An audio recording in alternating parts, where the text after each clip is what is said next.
A judge in Wisconsin was arrested this morning at the very courthouse where she works. Joining us now is NBC's Tom Winter. Back with us is Temadayo Oganga-Williams. So, Tom, what exactly happened here? Right, so the details are still coming in, but the reporting comes from our colleague Mike Cosner at our Washington, D.C. bureau.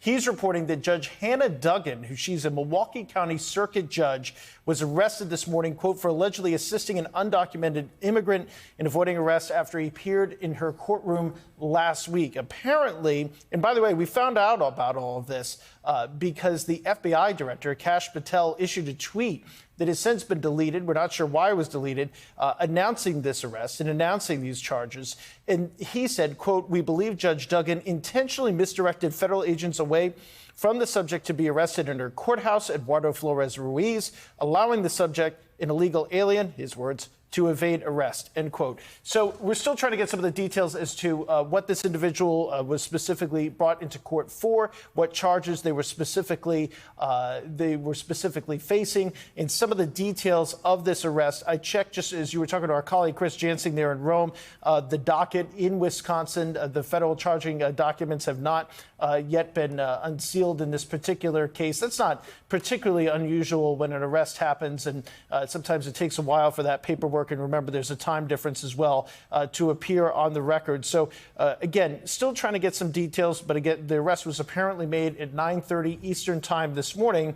This follows, by the way, Jose, some similar types of incidents throughout the country where judges have been involved in some of these ICE cases. Just yesterday, the Suffolk County District Attorney in Boston, a democratically elected district attorney, issued a report actually chastising the judge that was involved in an immigration case there, saying the judge acted improperly after the judge accused ICE and prosecutors there of basically colluding together to get somebody who was about to face trial. A jury had just been impaneled to be removed by ICE. The district attorney's office did an investigation into that and actually rebuked what the judge said. So there's definitely some pushback in law enforcement circles. And one of the things that the Suffolk County District Attorney pointed to there, which may or may not be relevant in the Milwaukee case, in this judge that was just arrested and the judge that we've been speaking about, is this idea of the supremacy clause. Basically, ICE has the authority, because they're a federal agency, to conduct these arrests,